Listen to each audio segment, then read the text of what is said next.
Hello everyone, I'm Barb, and I'm here to show you the more COVID-friendly version of our cocktail.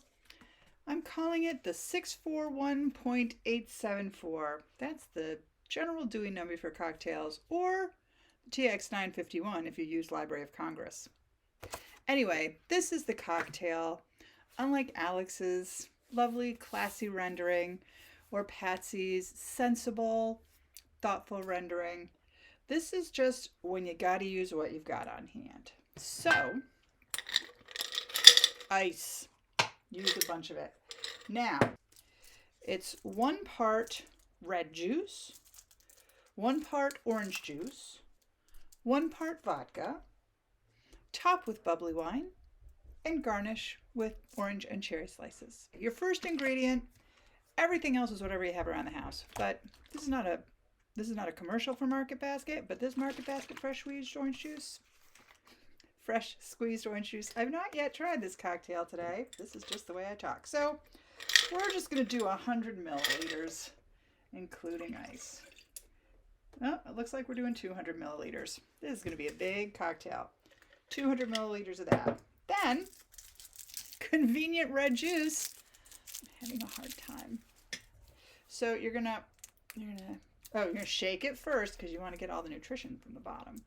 You're gonna stab it. Oh, bloody buckets.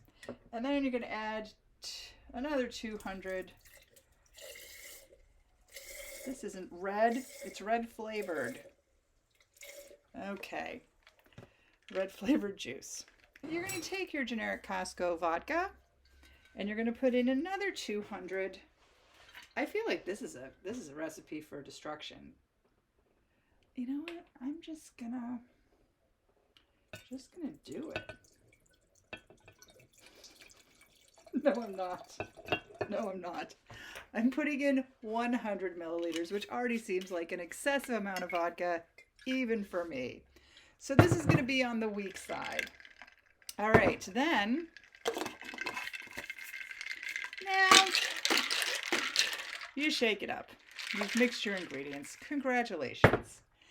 And then you're going to top it off with, well, Prosecco if you're classy, or if you're me, it's going to be Stella Rosa, Stella Berry wine. Are any of you old enough to remember my college boyfriends, Bartles and James?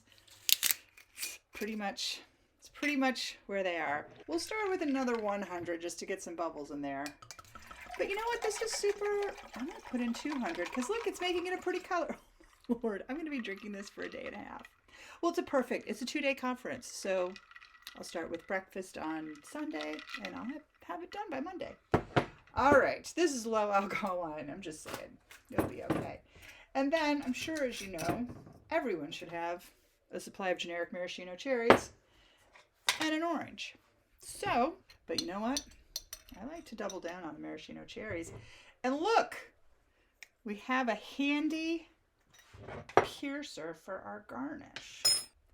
There we go. There's a garnish you can be proud of.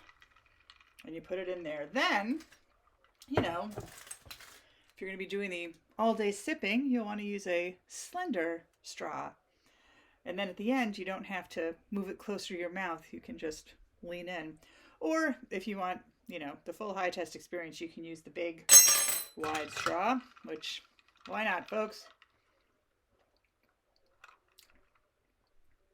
Okay, I'm not gonna lie, this is quite delicious. So if you don't mind, you know, drinking out of a mason jar like my hillbilly forebears, and this is not bad. This is not gonna take me long. Cheers. Have a great time at the conference.